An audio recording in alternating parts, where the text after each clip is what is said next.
Alright, who your top 5 teams to end the season are? In the season, OKC number 1. I think. I think they just got the DNA. I think they got, you know, they got the best players in that team. I think that championship DNA just gonna kick. That experience, that's what I'm saying. That experience is big. I mean, but Denver got it too. What's left over from the team? I got Denver number 2, number 3, Spurs 4. I got Knicks 5. Damn, we never had the same. But I think it's a wild card in there. Who's that? If Boston get Tatum back. Yeah. But with Taylor, it's like. But they said he don't know where he playing or not. And we 25 games left. The way they was making it seem like an all-star break, like he was coming back. They had a whole commercial for this guy. That's but they, like I said, they walked that shit back quick. Brad Stevens came out and said he still got a lot of work left. Then Jason Tatum person said he don't know if he coming back or not. So they walked that back. So.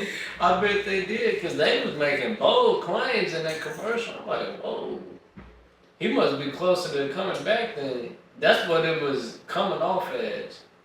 And really, for me, Denver, just based off of last year, Denver would be number 1. Because people forget they took OKC to 7 games. Oh, I ain't forget. And they was, when I say beating up, they was beating up Mark Porter Jr. They was bruising their ass. Like, I'm telling you, before Aaron Gordon got hurt, I'm telling you, he was bruising their ass. They had, Aaron Gordon was dealing with a hamstring injury. Yeah. Michael Porter Jr. with his shooting shoulder. Oh, yeah. His left shoulder. He was nursing that shoulder all playoffs. Then Jamal Murray, Westbrook in the first round gave him a big boost. They got more depth now. And he had Tim Hardaway. He got Tim Hardaway now. Like I said, they got actually a backup center. Last year, they didn't have a reliable backup center. They had DJ, man. Now they got a reliable backup center. Man, what you trying to say about DJ? Like, they would be number 1, but I just believe that youth at OKC, you can't say Shea not the best player. I mean, you can have your Jokic or your Giannis guy, whatever. I just think Shea. He been there. Yeah. Like, he's been there the whole season. The whole season. You know and on top of what he did in the playoffs. Then with Detroit, they got that experience with last year with the Knicks. You know what I'm saying? All those games with the Knicks was just close games, and they just couldn't overcome. Now they finally got that experience, so I had to put them number 3. Then the Spurs, like, I'm not too big on the Spurs like everybody else. You know what I'm saying? I just believe that, you know what I'm saying, like, yeah, they got Aaron Fox. I just think they too small though. Too small. You know what I'm saying? I'm talking about the you talking about the perimeter. Yeah, perimeter. I think they're too small for a team like OKC on the perimeter side. With J-Dub, Shea, Lou Dort. Yeah. But it's also with Denver, then you got a team like the Rockets. I think it's actually a big gap. How do you think Wemby would play in the series versus Chet? Because he's shown that he'll outplay him. No. That ain't in the question. But he's shown, like, I don't want y'all niggas comparing me to him. Yeah. Like, it's like we on 2 whole different stratospheres. Yeah, Wemby, I ain't worried about Wemby competitive spirit. I don't care. You know what I'm saying? Wemby gonna show up. You saying he gonna get his, but the rest of the De'Aaron team. Fox gonna get his also. Because he proven against Stephen Curry, he gonna get his. You know what I'm saying? So what about Castle? How you think Castle? I like Castle a lot. You know, I just think that she just got better. Of course, Shea is gonna get his versus. Shea gonna get his about the way. Like, he gonna get his, but I think Castle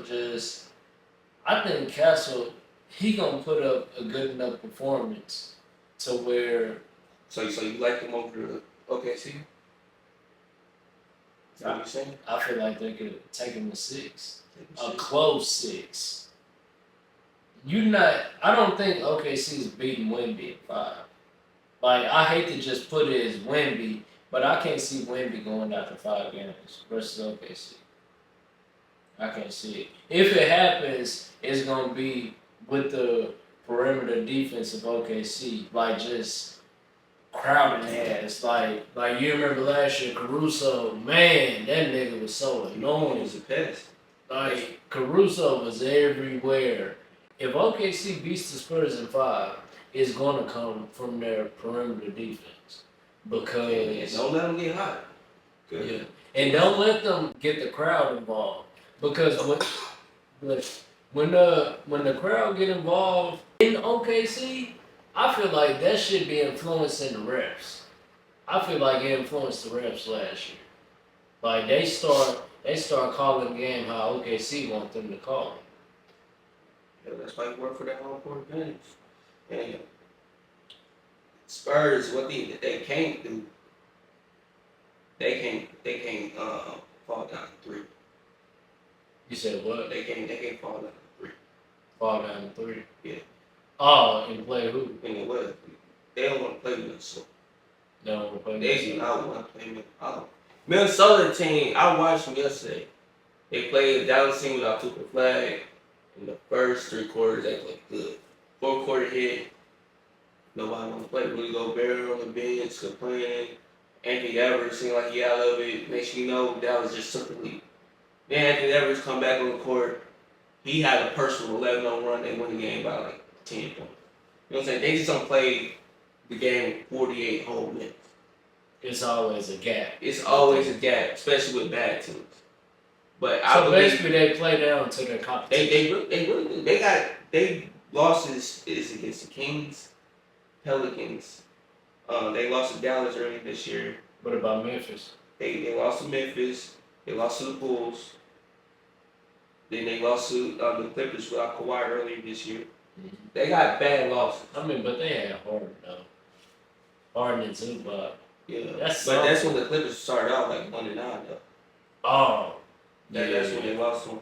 Oh, so that was before they went on the run? Yeah, that's before they went on. Yeah, I was too deep in the NFL really this season. I ain't gonna lie. But the matchups, like Gobert already, like I always like, I actually like Gobert, so I actually watched Gobert. So I was paying attention between Wemby and Gobert. Wemby can't do shit against Gobert, like literally, he can't. You know what I'm saying? Then you got Nas Reed. That's what we was talking about the front court with the East. Yeah. They got Gobert, Nas Reed, And Randall, or do you want to switch between Randall, McDaniels, Anthony Edwards, and Mike Conley? Or do you want to? You got Deontay as point guard, Anthony Edwards, McDaniels, Randall, and Gobert as your starter five. Compared to the Spurs, maybe we all know he's almighty, Yeah. but they got Harrison Barnes, They got Fox. Castle, Who's the 3 that they were playing the playoff? Dylan Harper. Oh, Dylan Harper. Yeah, they've been sorry for some reason with Fox lately. Before All-Star break, I mean, but that's the perimeter defense, though. Yeah. All 3 of them can play deep. Yeah. But they got to score. You know what I'm saying? That's why I said when they got when they started playing last year. Who would you say is locking? Who other than Gobert playing good defense on Wemby? Who's locking up from Minnesota? Who's locking up those 3 Spurs guards? You don't need to lock them up. You got. I mean, but you don't need to lock them up. But I'm they saying got so many. McDaniels is an All NBA defensive player. Deontay, what's his name? Point guard. He a competitor. Mike Conley, he a competitor. They all veterans. Anthony Edwards is literally a 2-way player. You know what I'm saying? He's 6'7". He's 6'7" as a shooter. That means he's going to be guarding. I'm going to say guarding. It's so positionless. Like, you know what I'm saying? But his matchups. That ain't that tall, man. No, he's 6'6", 6'7". Nah. Yes, he's 6'6", 6'7". That ain't that tall. Man. He's 6'6", 6'7". And that's what gave him advantage. That might be like 6'5", but he a big 6'5".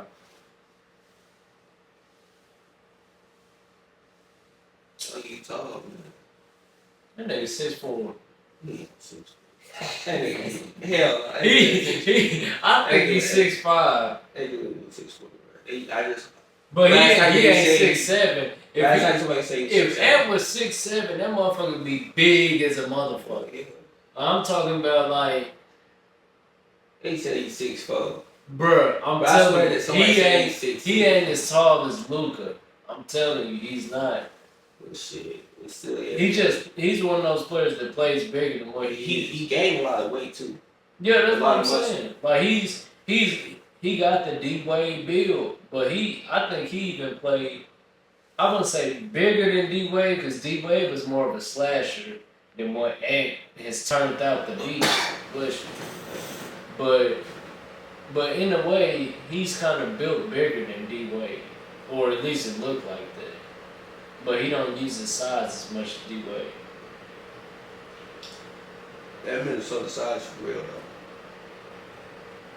That's why every year that conference finals since they got Gobert, like you can literally play anybody with Gobert for real, and you still gonna be top 10 defense.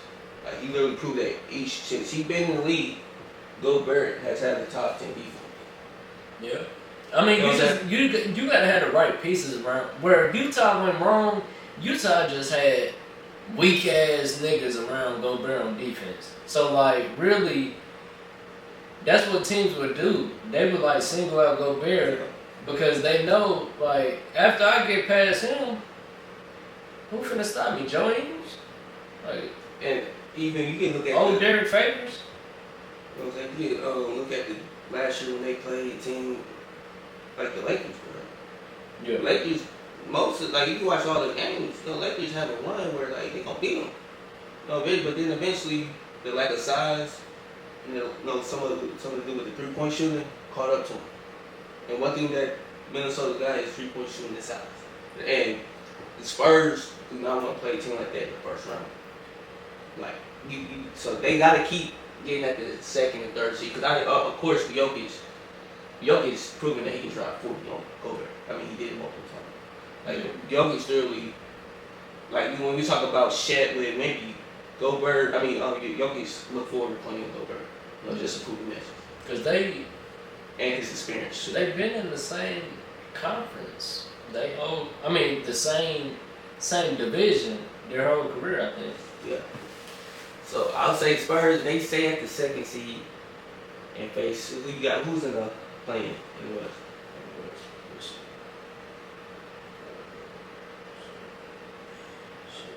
All right, we got the Suns, the Warriors right under, and we got the Clippers in Portland, and Memphis don't got a shot really. They're gonna be all those teams because none of those teams got a true center. Really, none of those teams got even a true point guard outside of You talking about San Antonio beat all those teams? Yeah, I mean Warriors. I'm talking about the true playmaker, point guard. Yeah, and a big man. Hold on. Who you talking about gonna beat who? I'm saying that the Spurs can beat all those teams. Yeah. That's why they don't need to start losing now. You know what I'm saying? They say the second seed. Oh yeah, because if they start losing, then yeah, even though they got 4 games on Denver. Okay, they good then. Yeah, they got 4 games on them, but yeah, if they lost, they would have to play. Shit. It's looking like it could be 3 different teams. Cool. It could be 3 through 6 in the West. It ain't Fucked up. It ain't locked up. Shit. The Lakers are the 5th seed. The Lakers could drop. Basically, Minnesota got one more win than the Lakers, but they're the 6th seed. Yeah. The Timberwolves are the 6th seed. But the Lakers got 1 less loss than them, so they tied. Yeah. Alright, so then you got Houston. They got same amount of wins as Lakers, but they got 1 less loss. Then you got Denver. They a little ahead of Houston. So really, 4, 5, and 6 might get a little tricky in the second half of the season. Do you trust Rock? Hell no. I ain't never been a big fan of Rock. Like I trust them because of their coach. Like I trust. People not talking about this, but those last few games after they lost Steven Adams, they had no choice but to play Sengun, the close out Sengun, because usually they was weird. Go to double bigs. Yeah, even in the playoffs they had did that. They'll close out with Steven Adams and Sengun. They got no choice but to play Sengun at the 5. And teams been hunting Sengun. And let's say But like they've been hunting his size. they've been hunting him, his mobility. Oh yeah. Because the Houston Rockets, they play a 1-5 switch on. You know what I'm saying? They don't win blitz. You know what I'm saying? They don't win, let's say Kawhi walked into Houston right now. They don't win blitz Kawhi. They just play straight up. You know what I'm saying? That's the type of defense they got. And team just been hunting Sengun. Now Kevin Durant's frustrated at Sengun. That's where you saw Jabari Smith. He pissed off at Sengun. I just believe they gotta have a good matchup. Yeah, because I watched Charlotte 2 nights in a row. They played, who they played last night? We was talking about that. Yeah, they played the Cavs last night, then they played the Rockets the night before. Yeah. I was watching that in that game, like, I was thinking about all the shit alleged KD had said. Yeah. I was like, damn, nigga went lying though. Yeah. Shit, he can't shoot nor defend. I was like, shit, I was watching Sengun feet on the defensive end. I'm like, shit. I watch his feet on the defensive end versus how he move on offense. Like shit, this nigga moving slow as hell on defense, but shit, let the ball be going up the court. He running. I think it's an effort thing with him. Like, the nigga want to run, like, he's more of a scorer. We know this now. By seeing basically 2 All-Star seasons of him, we get an idea of who he is. Like, he's more of a... That's why when people was like, this is when the Giannis sweet stage was happening. We wouldn't trade. I'm gonna trade because we don't know where he is. I know he is. He ain't gonna. You know what I'm saying? He's just not gonna. He gonna be who he is. I think his whole career, he really gonna be a 21 and 23 point scorer and have 6 and 10. You know what I'm saying? That's the type of career he's gonna have. And that's a good ass career. So like a Sabonis. Yeah, I just don't. Like Sabonis never made that next. He's not gonna develop to a. Bam Adebayo. Yeah, he ain't gonna develop to a 24 to 25 point scorer. Just like that. Do you think the way he's Mobley gonna make that jump now that he got Harden? Do you think he's gonna make another jump? He's gonna get easier looks and easier points, but that don't mean his skill gonna make a jump. You know what I'm saying? You got James Harden. It could just be having one of the greatest like, playmakers ever. Yeah, because that's what Harden is. I mean, with Zubac. I mean, he literally said himself, you know, when he went to the Pacers, his last 4 years he was playing with Westbrook, Harden, and Harden. You know what I'm saying? And there's no surprise that he was talking about how he'll fit with Tyrese. He said, well, I've been playing with Westbrook, Harden, and Harden for the past 4 years. You know what I'm saying? It's no secret why my points went up. You know what I'm saying? Basically saying I'm gonna be just fine. He gonna be just fine, and Sengun's gonna be the same way. I mean, Evan Mobley's gonna be the same way, where like